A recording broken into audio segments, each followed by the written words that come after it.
everybody. To those of y'all that have not joined us yet, this is day 3 of 3 with the CFO Advisory Sprint. I'm Sam Robinson. I'm the CRO at bookkeepers.com. Joining me in this joint venture here is actually the CEO of the CFO Project, Dyanna Salcedo. And today we'll be doing our final installment of the CFO Advisory Sprint, running the advisory practice. You've been with us as Adam introduced how and why bookkeepers can add and should add CFO advisory services. And then yesterday, Lacey Harner gave us some concrete examples. And now finally, we have Dyanna to bring it all back home. So Dyanna, I'm going to give it up to you now. Yeah, awesome. First of all, thanks everyone for allowing the CFO Project to spend 3 lunches with you. I certainly hope this has been valuable for you. I hope you're taking notes. I hope you're all ready to add a new service to your business practice. And so, yeah, like Sam said, we are going to kind of bring everything all together today into what that practice can look like. So welcome to day 3. We are 2 days in. This is the last session here. I really hope that sometime in the last 48 hours between Adam's session and Lacey's session, you've been doing some thinking and some reflection about what we are presenting to you, right? Thinking about your own practice, your own book of clients, about the hours that you work and the fees that you're able to charge. And then contrasting that with the version of the practice that you saw inside Lacey's session yesterday, and wondering to yourself, could this actually be something that I could do, right? And so that's what we're here to finish today. Day 1 was the why, right? Adam walked you through the 3 reasons why most financial professionals aren't making the money we really think that they should be. And day 2 was the what. Lacey talked about the one clear path, and today is the how, the practice itself, where the clients come from, how do you convert them, and what you can earn when this business is up and running. And by the time we wrap up this later this afternoon, I hope that the question stops being, is this a thing? I hope we have convinced you that this is actually a thing that you can do. And this becomes a question more like, am I going to do this, right? That's what I want you to be thinking about later today when you log off. I hope you've been following along with the reflection prompts, the PDFs that we've been sending you at the end of these events. We've asked you to think of a client, one of the clients that you already work with who could use this type of service. And if you haven't had a chance to look at those prompts, just go ahead and do that now. Think about somebody, you've been with Adam, you've been with Lacey. Who do you know that could use the support and the leadership of a CFO in their corner? And I want to keep that person in mind today, because we're going to put them in one of our lead generation strategies in a few minutes here, because for most of you, your first CFO advisory client isn't someone brand new. It is somebody that you already serve. And don't worry, if you don't yet have a book of business, we have a couple strategies for you too. All right, before we get into it, very quickly, as Sam mentioned at the top, my name's Dyanna Salcedo. I am the CEO of the CFO Project. I have spent a couple decades now in financial services. I've held positions on Wall Street, and I've held leadership and worn the CFO hat at venture-backed startups. And I even ran my own CFO advisory practice that advised small and growing businesses. And I had a lot of credentials. I had spent years on Wall Street. Again, I sat on boards with venture capitalists. And when I launched that CFO advisory firm, I still hit a ceiling.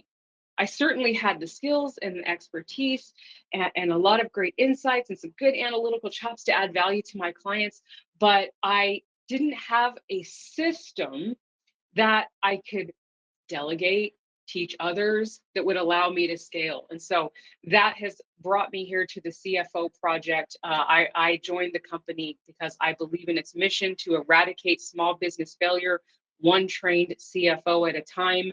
And we're able to do that because we can give you a repeatable, scalable system to help your clients. So that is me. All right. And again, we kind of recapped this already with Adam. We talked a little bit about positioning, how you can reframe what you do, present yourself as that leader to that client, that trusted advisor. We went through the meat of our monthly rhythm yesterday, the one clear path, set targets that are around the owner's life goals, right? They want to work less. They want to put their kids through college. They want to maybe grow and expand or sell their business one day. And then we walked through the monthly rhythm. Hope you took good notes there. Today is where we're going to understand how to build the practice. All right. So we have 3 things that we'll discuss in order. First, we're going to talk about how do you get clients, right? We have a few lead generation strategies that we teach at the CFO Project. We're going to give you a little overview of those 3 today. The conversion. We have a very simple 4-step process that will turn those prospects into paying clients without doing any selling. I know that selling is very scary for a lot of us in the financial and accounting industry. And then third, we'll talk about the economics, kind of revisit this. Adam did a little bit this at the top of this 3-day session. All right. All right. So let's start with a question that a lot of accounting professionals get stuck on, but where do CFO advisory clients come from? Well, here is the truth that our training is going to open with today. Business owners are not searching for CFO services. Okay, they're not going on Google, they're not going on ChatGPT and trying to figure out where they can find you to be their CFO advisor. They don't wake up wondering if they need a fractional CFO, right? They want a successful business and they don't particularly care what you call yourself. Your job in finding leads isn't to get found by people who are searching for what you do. Your job is to be in front of people who have the problems that you solve with a message that says you understand what they're going through and how you can help. Okay, so business owners are not searching for CFO services. They want a successful business, right? All right, so in our program, again, we teach 3 lead generation strategies, and all of them are going to have this common thread of relationship building. Each strategy has a slightly different on-ramp into a real relationship with someone who needs what you do. Let's start. We have the 3 here. We have strategy 1. We're going to talk about existing clients and how you can leverage your own book of business to find those first clients. This is going to be where if you have a practice, you absolutely start. Strategy 2, the association strategy, and strategy 3, the strategic partnership strategy. We're going to go into each one. All right, so this is where inside your existing practice, this is where almost every CFO advisor's first client comes from. Not from a cold pitch, again, not from that paid ad or a LinkedIn campaign, but from the relationships that you already have. You might remember if you joined us on day 1, Adam talked about who is the group of people around that business owner that business owner is turning to every single day. Unfortunately, not many who can help them in this capacity as an advisor, as a trusted CFO advisor. Their employees do not understand what they're going through. They might have a solid bookkeeper or an accountant who's reporting the past, but hasn't yet stepped into that leadership position. They have maybe a banker who really just wants to get repaid, right? They might have a business coach. That's true. But that business coach isn't necessarily at all focused on cash flow. And I'm sure they turn to their loving spouses, but they're not often going to be a source of great advice. Most business owners don't have anyone. The only person so therefore you are the only person in their life who already has trust with them, context about their business. For example, their seasonality. You know that they're going to have a really busy summer season and then it's going to dip at the end of the year. You know that they're going to hire somebody, a really senior person next quarter. You have a lot of context about their business. And you have access to their books, right? Going back to that trust. You've been working with these clients for months or years, and you already have access to their most sensitive information. You can go and look at that information and start to illuminate some of the ways that you can help them, just like Lacey walked you through yesterday. An outside CFO would need 6 weeks of discovery just to get to where you started this morning, maybe longer, right? And so the exercise for your first client is not build a marketing funnel, right? Or build a website. Some of you like to be distracted on building websites or get your business cards. No, it's looking at your existing roster and finding the owners who are sitting with the kinds of problems that you as a CFO advisor can solve. All right, so inside your practice. And again, if you don't have a practice yet, that's okay. We're gonna come back to this. We also we name in our training, we like to talk about 5 problems, the 5 problems that you as a CFO advisor are equipped to help your challenges, and really kind of the language or the environment, the scenarios that your clients are facing. You want to listen for this when you're talking to your existing clients or with new prospects. These 5 challenges that face small business owners, and then hey, wait, this sounds like something that I can help them with. All right. All right. So number 1, the business depends entirely on the owner. They're the chief everything. If they step away, the business suffers. Does anybody here have a client whose business entirely depends on them showing up every single day? What does that mean? This business owner has to work a lot of weekends, maybe doesn't get to take vacations while truly unplugging, right? They are stuck in the business and not working on the business. All right, this is, you're going to be listening for that. When you hear things like that, those are symptoms of this owner dependency. Challenge number 2, we call this the catch-22. Your client needs cash to grow, but they can't get the cash without growing, right? It's like the which comes first question, and they don't have the financial strategy skills to break that cycle. So you're listening for this in your existing clients or with your prospects. This like, well, I need cash to grow, but I don't have cash without growing, right? That's what you're listening for there as something that you can help them with. Challenge number 3 that you'll be listening for. They don't have a simple way to understand what's working and what's not.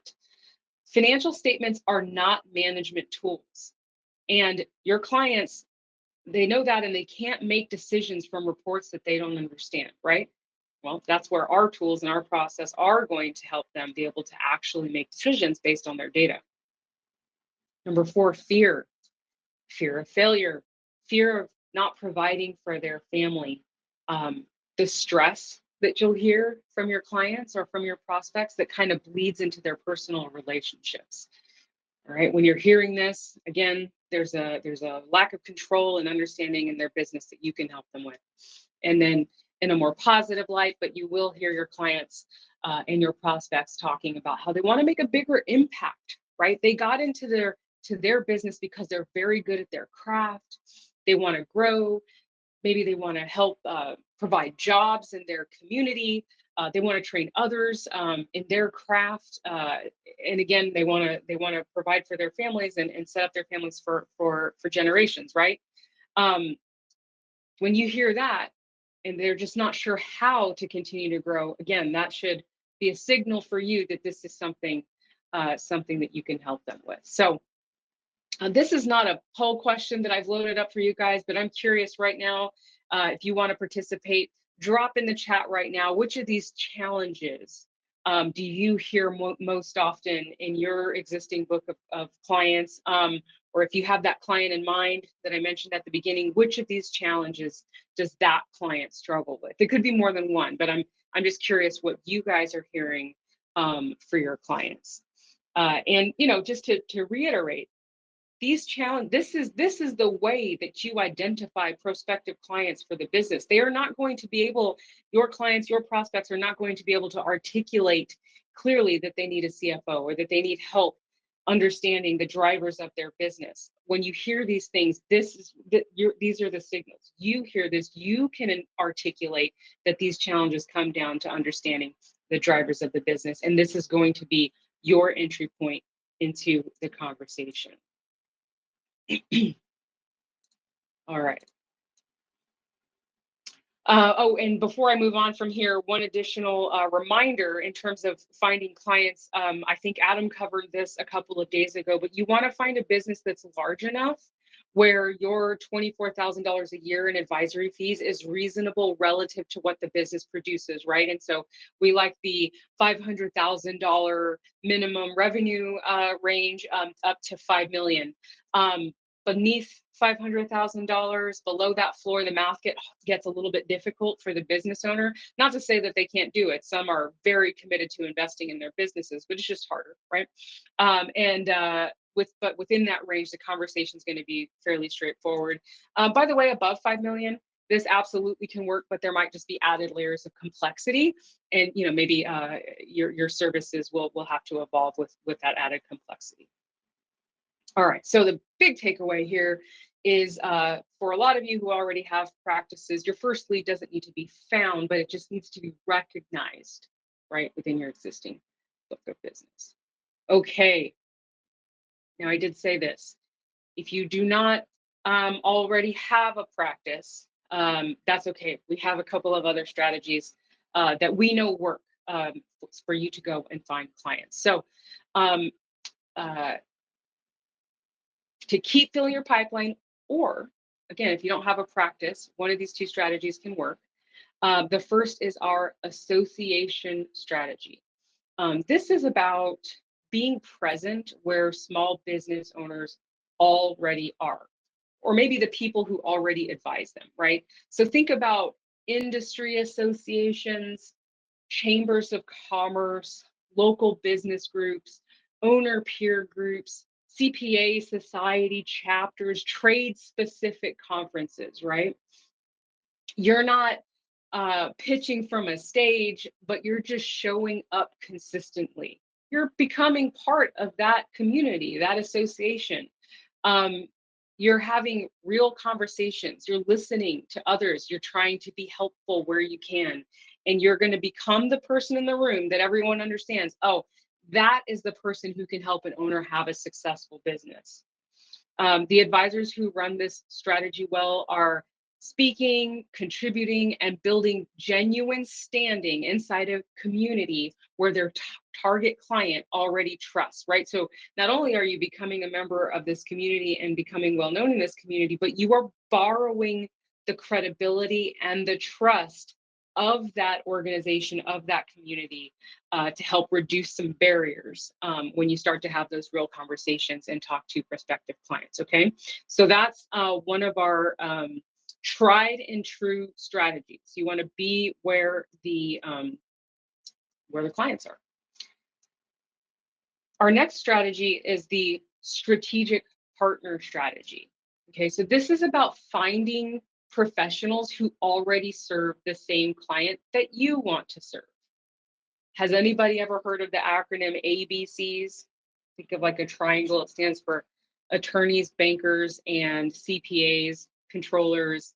The accountant is the C, right? But ABCs, you could add insurance brokers to that network. You could add wealth advisors. Effectively, anyone who is already serving the type of client that you want to serve.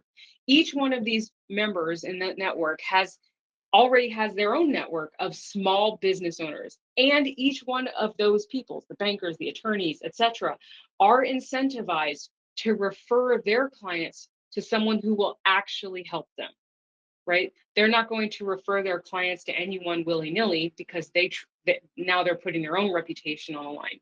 So when you become that trusted CFO advisor to that banker or to that attorney or to that insurance broker, that one good strategic partner can produce a steady flow of qualified prospects for years. Now, the mechanics on both of these, we do go deeper on these in each of our training program here. But the point today is that all three of these lanes exist, and they all work. The common thread underneath, whether you're working with your existing client book, whether you're going out, you're joining an association where the business owners already are, or whether you're going to be forming a strategic partner with somebody in your community for a referral relationship, it starts with building real relationships with people who serve or are small business owners that you want to help. Okay. If from an immediate next step standpoint, by the way, here, think which associations, go research, go look at the associations in your community that you might consider joining. think about, go through LinkedIn and look at your network. Who do you know that's an attorney or a wealth advisor, etc., who you could start to work with right away? All right, Dave, let's do, oh, here we go. Yeah, let's do a poll here.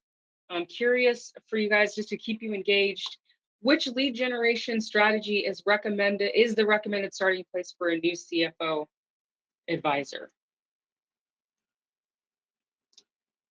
Let's see who's paying attention.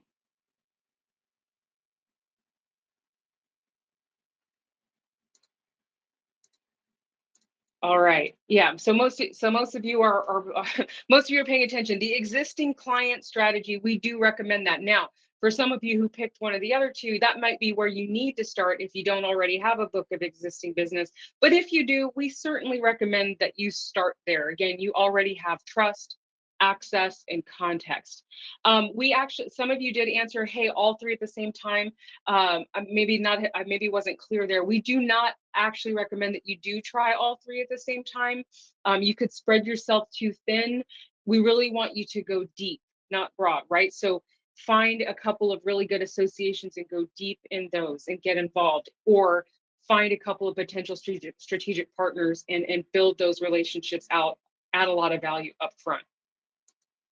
Before I move on, I'm just visiting the chat a little bit here, getting caught up. So I see a lot of owner dependency as your main challenges. I mean, that one is so pervasive. We see the catch-22 as kind of the second most. And then very quickly, I've got a question here from Susie. She's asking, do we work with churches and non-for-profits at CFO Advisor? As CFO advisors? Absolutely. Yes, absolutely. The nonprofit space might have different nomenclature, right? Rather than revenues, they might have grants, or they might have contributions or donations or something like that. And rather than profit, they'll have things like surplus. But absolutely, our methodologies can absolutely apply to the nonprofit space, and arguably, it's even more impactful, right? Because not only do those organizations need to generate positive cash flow for sustainability purposes, but to execute their social missions, right? So 100%, a lot of our members work with churches and non-for-profits. Okay, moving on here. So let's say now we're going to move into, all right, you've identified a candidate or some prospective clients. Your network is expanding, your pipeline is filling. The next question is, of course, certainly important, and where we get stalled out a lot. What do I actually say to turn this person into a paying client? And this is where we'll definitely spend a disproportionate amount of time in our training program, because we know that most financial professionals and accounting professionals were not trained in sales. There is good news. You do not need to be trained in sales. The reason is in the framing. And here's the premise.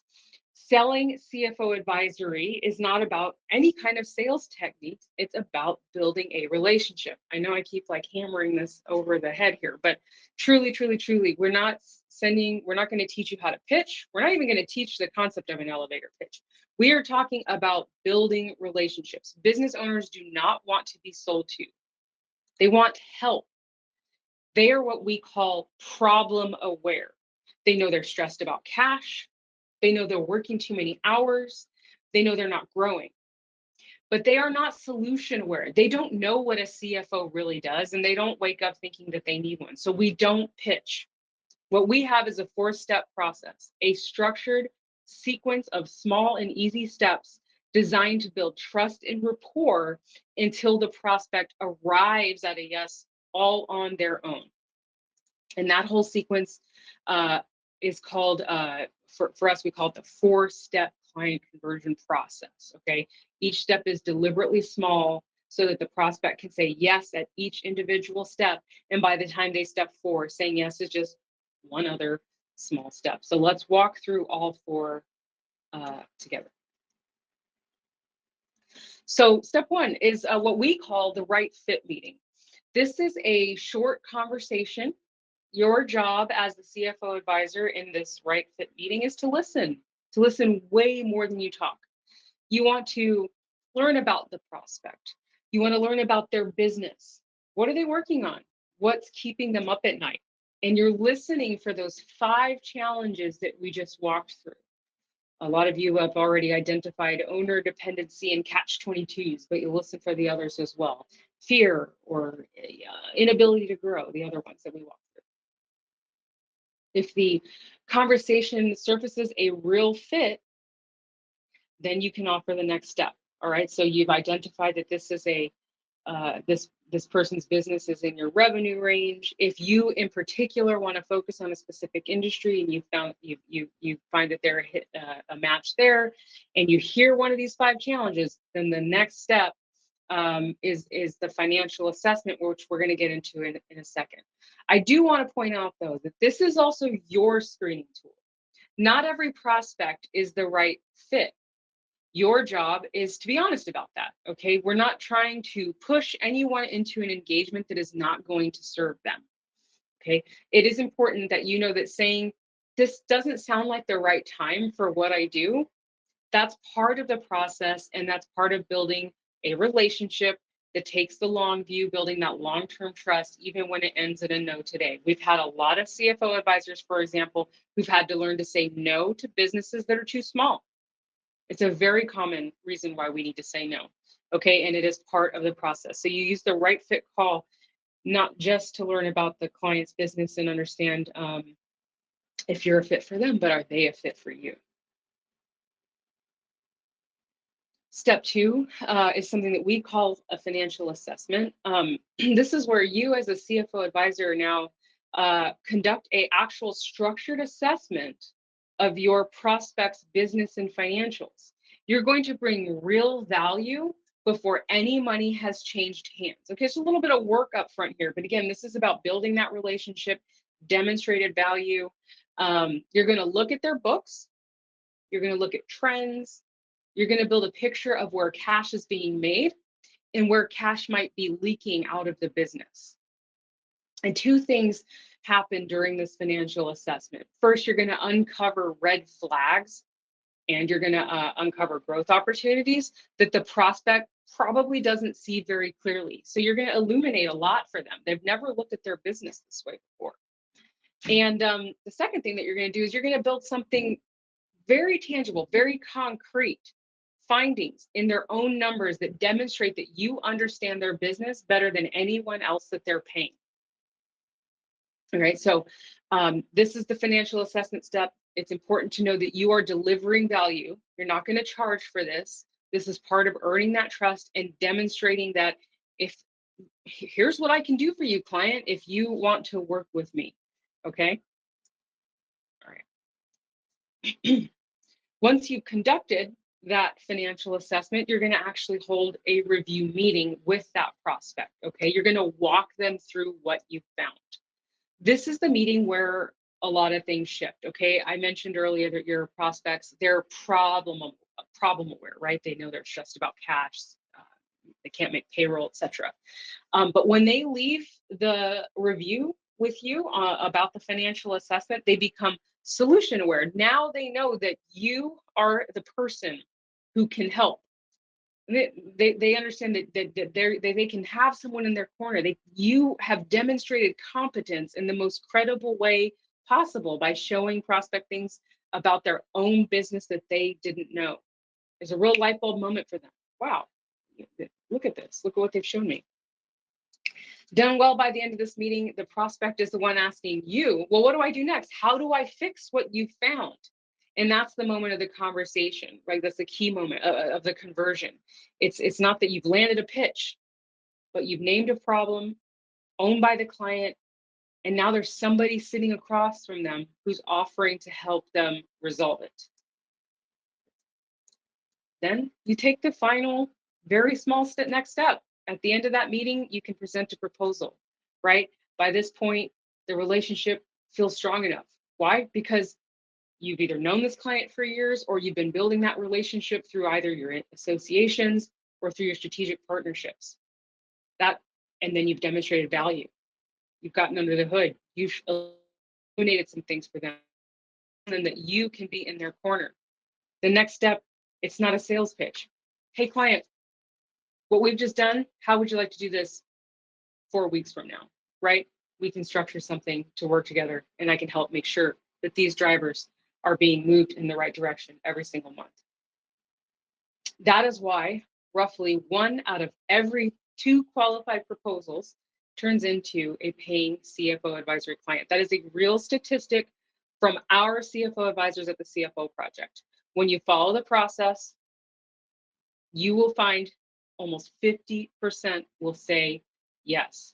That's a great conversion rate. If you've ever been in sales, this is exactly why we've designed it this way. This is exactly why we put a lot of value-added exercises up front, because it's going to increase the likelihood that you close a client. For most accountants, we know that selling can be very uncomfortable. So again, kind of summarizing the reframe here, you don't need to become a salesperson. You need to let the system do the work and let the prospect come to an easy yes. Okay, this is why we have the structured process. We know that you weren't trained to sell. The system can do the heavy lifting that otherwise a sales instinct would have to do, right? You ask questions, you listen, you demonstrate, and the prospect gets there a lot of the way there on their own. And by the time you talk about a retainer, they're not buying, they're agreeing, okay? The first conversation you have, of course, it still feels awkward, you know, but you've never had it before. Fifth one feels normal, and after that, it even starts to become fun. All right, Dave, let's do another poll real quick.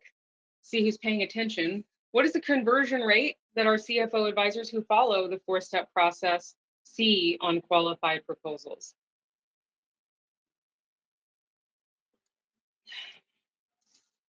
All right, I see a bunch of answers coming in about 1 and 2. That is correct, 1 and 2. A few of you are saying 1 and 10, 1 and 5.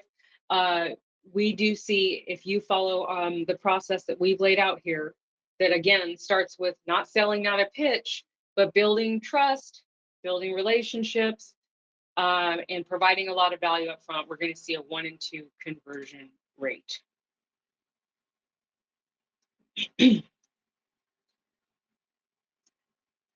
All right. Okay, so we've named where clients come from. We walked through how you convert them. Let's put it all together real quick. Here's a recap of what Adam walked you through earlier this week. $2,000 a month is the retainer. This is an actual average retainer that we see out of our program. He might have mentioned that that we see ranges anywhere from $1,500 a month up to $5,000, actually even beyond $5,000, but that's the rough average range there. If you have 10 clients at $2,000 a month, that's almost $250,000 a year in recurring revenue, right? And as you went through with Lacey yesterday, when you work with your clients at about 4 hours a month with your 10 clients, we're talking about 1 week of work for your 10 client advisory business every single month. And again, this isn't a one-time fee. This is going to compound because that same client pays the same retainer every single month, every single year. We haven't talked a lot about retention, but when you are a great CFO advisor to your client, when you're having really good conversations with them, helping illuminate their challenges and helping them increase their bank account every single month and every single year, you will also realize well greater than 95% retention every single month and every single year. So that's a little bit about what you've already seen, but I do want to just kind of also share where we like to anchor within our program, which we have this like 8 client milestones. So 8 CFO advisory clients on retainer is worth about $192,000 a year on less than 1 full week of an advisor's time per month. And this is where we notice that this is kind of an inflection point that we've observed, a number where you really feel the business model shift, and you'll have some decisions to make for how you want to build your business. Do you want to continue to scale this? Do you want to reduce the compliance work? Do you want to use that, maybe hire people to run the compliance side to be a feeder into your advisory business? You're going to have a ton of options once you hit this point. It becomes very real. And to be clear, your existing practice doesn't have to shrink for any of this to work, okay? Bookkeeping, tax, payroll, whatever your firm runs today can stay, and this can just be layered on top. Add 8 CFO advisory clients on retainer, your revenue is going to go up by about $192,000 a year. And then again, over time, we do see advisors choose to shift the mix, maybe fewer compliance clients, more advisory, or they start to hire and create a compliance engine that feeds into that business. But all of this is a choice, not a requirement. You can build a multi-service practice. The math works whether you stay layered or you transition fully. Okay, and then here's the stat I mentioned a second ago. Our target month for monthly retention with the system is 95%. Okay, people will stay when they see that you are helping them make more money. All right. And here's the part I want to make very practical.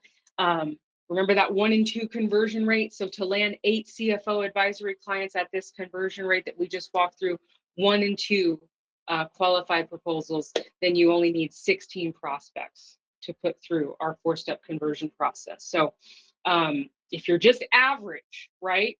If you're just average, 16 right fit meetings is your path to a real practice.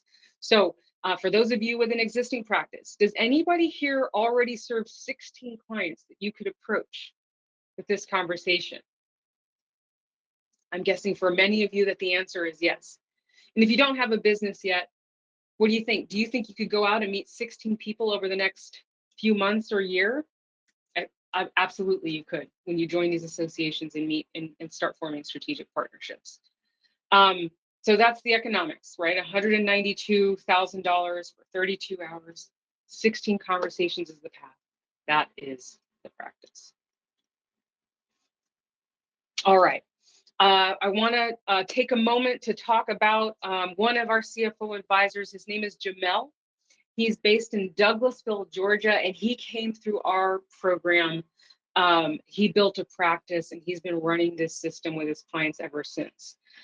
He was already running his own accounting practice when he came to the CFO Project. He'd seen the gap. He knew his clients needed more than what his compliance work could give them, but he didn't have that system to deliver it consistently across every client. And so we'll talk a little bit about what he's able to achieve here, but I want to actually focus on his clients number. Okay, one of the businesses that he started working with came to him losing roughly $700,000 a year.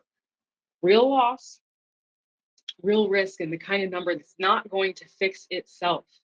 Okay, and what Jamel did was he wasn't brilliant. He didn't have to have all the answers, right? Lacey taught us yesterday that we are going to go in and ask more questions and help guide the client to the right answer.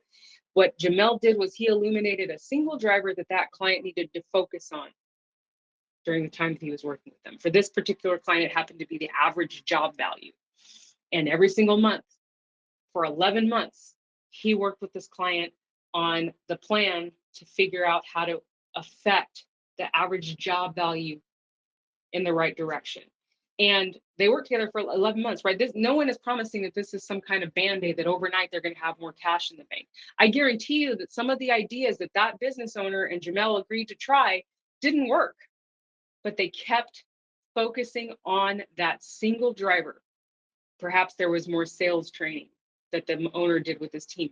Perhaps they reworked the bidding process, right? So that they could get that average transaction value up.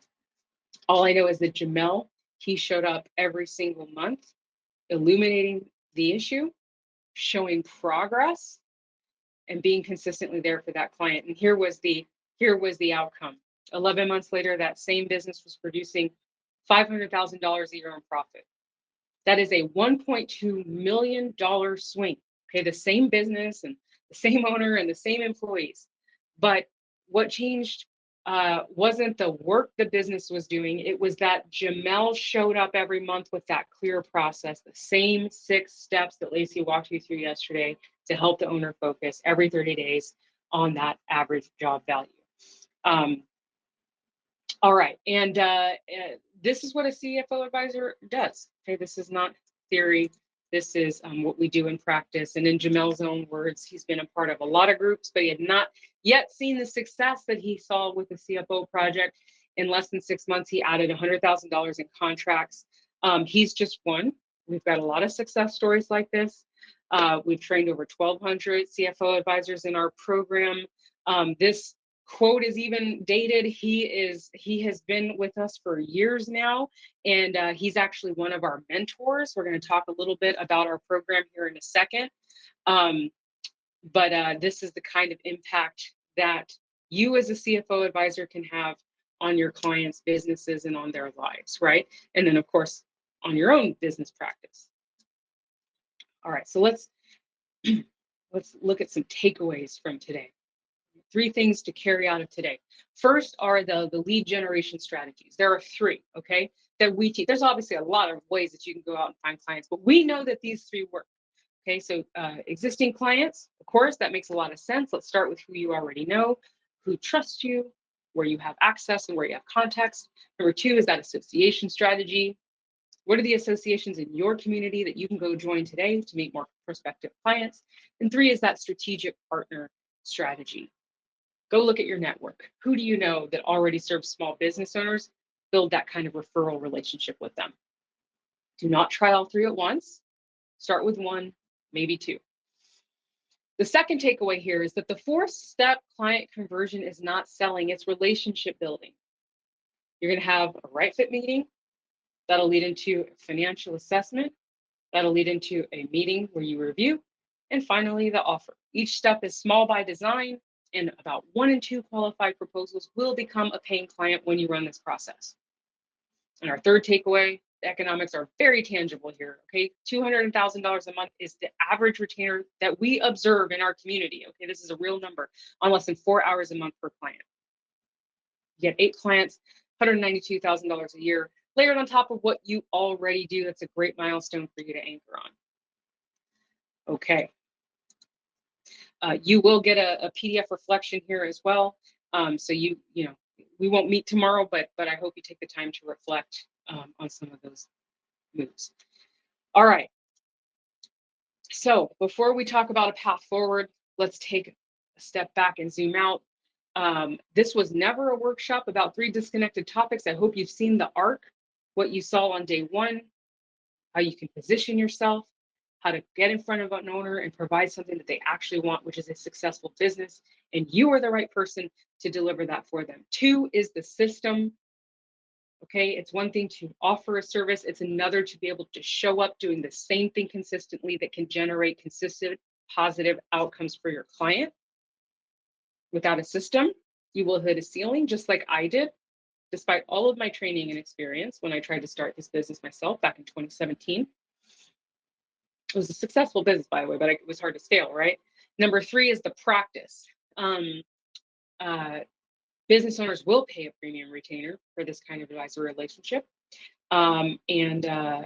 This is an observed reality across our over 1,200 CFO advisors that we have trained. All right. That's what we've done. That's a lot of good work. Okay, so a couple things can happen from here.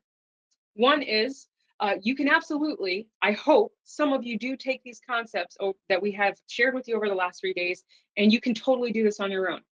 Okay, you pick one of those lead gen strategies. None of this is rocket science, right? Build an assessment, develop conversion funnel, follow our system. It works. But you can also choose to not reinvent the wheel and to try this with our own CFO Project system. I'm actually going to go ahead 1 slide here. Yeah. So here's what we do at the CFO Project. When you join the CFO Project, we're going to give you a complete CFO advisory system, and we're going to give you the support for an entire year while you build. And I'm sure that Adam and Lacey and Sam have been illuminating this for you. But the way that we do this is that we set cohorts. So new members go through our program together. You start together, and that cohort is going to be a peer group. And we are going to be standing up a dedicated cohort for this community, the Bookkeepers Launch community. Let me tell you a little bit about how this is going to work. You guys are going to join a cohort together, y'all starting from a similar place, similar background. That cohort is going to be led It's co-led. There's an executive coach. This is, as we know, the concepts are easy, but execution is hard. That executive coach is going to hold you accountable. You're going to meet with your peer group and your coach every single week. And that coach is going to hold you accountable to taking the next step, just like you are trained to hold your clients accountable. That coach is going to give space for you to practice the new language, to help you get comfortable with positioning yourself as a CFO. We know that imposter syndrome is a real thing that our members face from all backgrounds, by the way. Okay, so that's why we have professional coaching in our program. And that coach is going to give you the space to do role play and to workshop with them any obstacles that you have. The second leader of your group is a CFO mentor, somebody like Jamel. He is a mentor in our group. We've got 21 fantastic CFO mentors, and they have thriving practices. They follow the system. They've changed their lives, and they're there for you. They're there just to be that person who's seen it, can help you navigate real client situations. Okay. We're going to give you all the frameworks. You've actually already been given a lot of the frameworks, but we go in depth, right? You're going to learn how to find clients. You're going to learn how to sell clients. You'll get your monthly process, your onboarding. You'll get all the frameworks. You'll get tools and templates. We have the tools for you to do a financial assessment. We have the scorecard, the forecasting tools, etc. And we've got a vibrant hub. Okay, the hub itself, there's the cohort model where you'll go through the actual process of standing up your business. We've got a lot of other stuff going on. We've got a vibrant community. We've got events. We do master classes and workshops. There's a forum where you can connect with our active and vibrant network of nearly 500 CFO advisors. All right, I think I have one more poll for you guys, and then I'll turn it over for Sam. Dave, maybe you can launch this, and then we can kick it off for Q&A. But wondering after these 3 days, what do you guys want to do in the next 48 hours? I'm going to flash, Dave's going to flash a banner. I'm going to flash a QR code in a minute. You can schedule a 30-minute call with one of our enrollment advisors. They know that we're going to stand up a dedicated Bookkeepers launch cohort. They can tell you a little bit about that. You could just choose that you're going to jump right in, go have a right fit conversation with your next client, with a client. You might want to spend more time thinking, or park this for now. That's also fine. Hopefully you've learned a lot.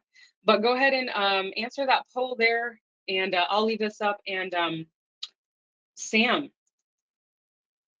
we have several minutes for some Q&A here, and I do see some in the chat, so I can start there while we get that back on. Do you want me to start in the chat box, Sam, or do you want to? Well, I was going to start there too. I always write like a bunch of my own questions as sort of a contingency, but these have been really good questions. So I'll kick it off to you. David asks, are you going to integrate AI into your systems going forward? That's a good question. Yes, actually we are. So this is in our product roadmap. It's something we are actively working on. I hope to have more to share with you all this summer. But yes, we are evolving. Our tools have historically been Excel-based tools. And the reason for that is that we don't think the tools, at least historically, I think AI does change the game a little bit, but the tools haven't necessarily been the point of what we do. It's about the systems, about the methodologies.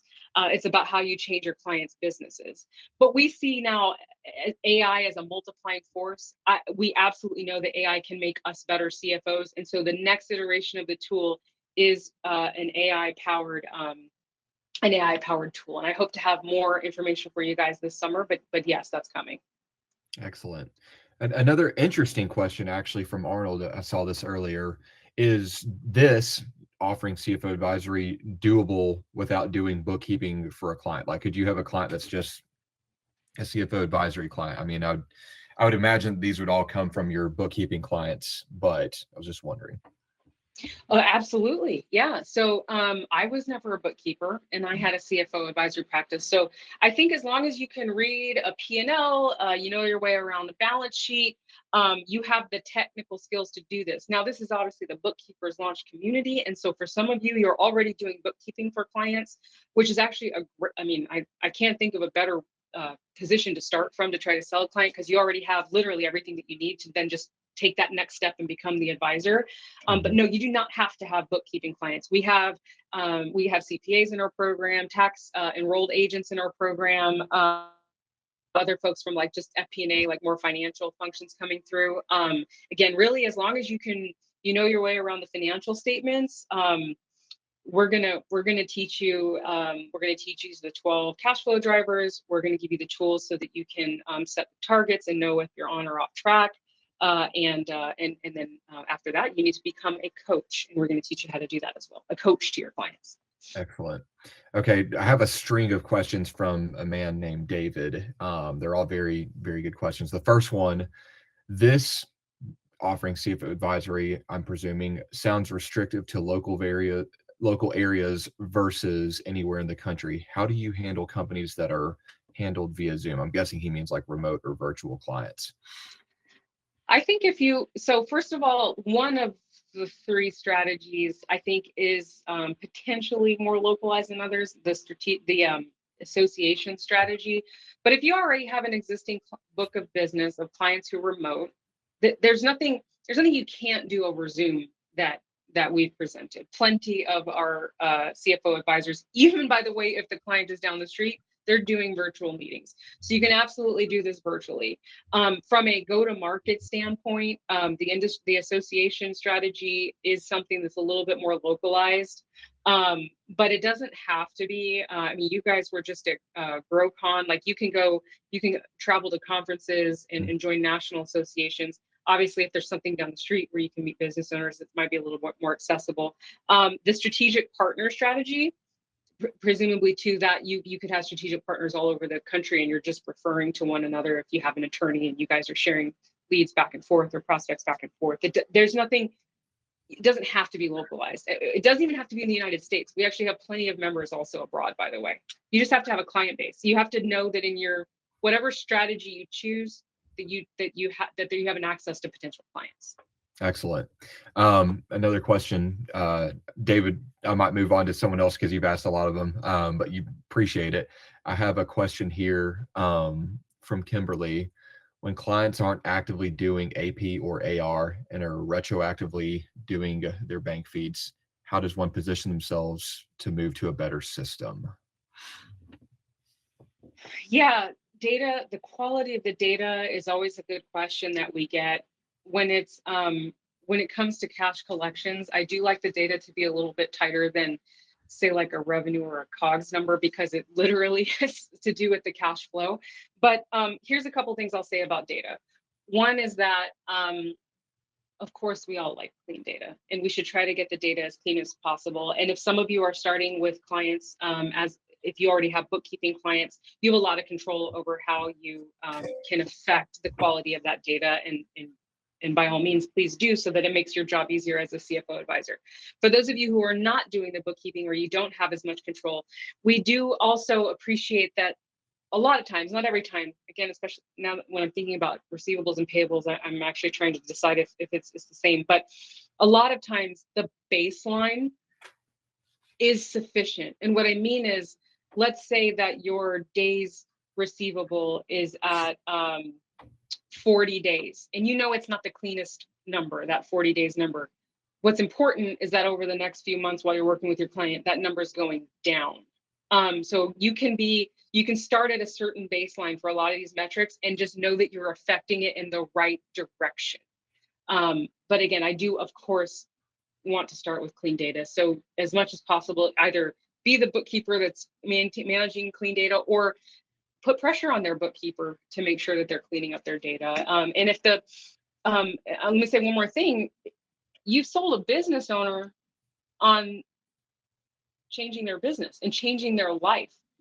Remind them that if they want to put that kid through college or retire earlier or whatever, like, we got to be all hands here. We all got to be rowing in the same direction. So that business owner can also put a little pressure on the folks managing the books to get that a little tighter. Absolutely. Dyanna asks a really good question. I think this is going to be probably a common question a lot of people have. She asks, if you have bookkeeping clients who are used to making a certain lower rate, how do you sell a premium service like CFO advisory at more premium rates? People tend to peg your knowledge or expertise when it comes to the price. Yeah, for sure. I understand that. That's the one slight, we call it disadvantage, but the one thing that we do need to work on when we've already anchored ourselves to a particular rate for a particular service. And so I think that you want to do a good job of really showing a delineation between what they're paying for today versus what they're paying for in the future. So anytime it looks muddied, anytime it looks like something incremental, you're going to have a harder time justifying that price difference. We have a lot of advisors who will do like a pricing package. You get, this for this service plus a little bit more for this service plus a little more for these services. But I just want you to be clear. You want to make it obvious that they're stepping into a new tier. It cannot be muddled. Okay, so first and foremost, make sure that different service is so differentiated. And I think starting with some of the like that financial assessment, like if you can have a conversation with that client for 30 minutes and talk to them in a way that you never have, because you're looking at it differently, you're framing things forward looking, you're tying it, but you've gotten to know their goals and you're tying it to the life goal. You really do start to, you can shift the way that business owner sees you when you're no longer just handing them a report, but you're helping them brainstorm and be creative around how they grow their business, how they manage cash flow, how they get retired or exit their business. So delineate the service very clearly and talk to them differently. Make them think differently about you so they're not just around this anchor point. Absolutely. Now, David asks, is the system an app or more of a spreadsheet? And I guess maybe to elaborate on that, what will it look like inside of the Bookkeeper Launch exclusive cohort? So the system, when we say system, we mean literally like step by step. It's the method. So when I say system, I mean the 3 lead generation strategies. Each of those is a system. This is how you go into an association. This is how you conduct an onboarding session. This is how you conduct a monthly meeting. When we talk about systems, we're talking about methodologies. And I know that the word system has been usurped by software companies, but that word existed well before software did. Now, we have Excel-based tools today, and then as we mentioned earlier, we are going to be offering more advanced tools this year. Excellent. Let's see here. David asks pricing structure. I don't know if he means for the actual CFO project cohort or for the how you charge your clients, but I'm guessing. Well, we spend a lot of time on the pricing for the clients. We go anywhere from $1,500 to $5,000 a month retainer. The variation there, by the way, it's usually going to depend on your client, the size of their business, the industry, and also your own ability to price your pricing power ability. That comes with confidence and time. You will get there and you will be charging more. In terms of our program, set up a call with our enrollment advisors. We do have a special rate just for this community.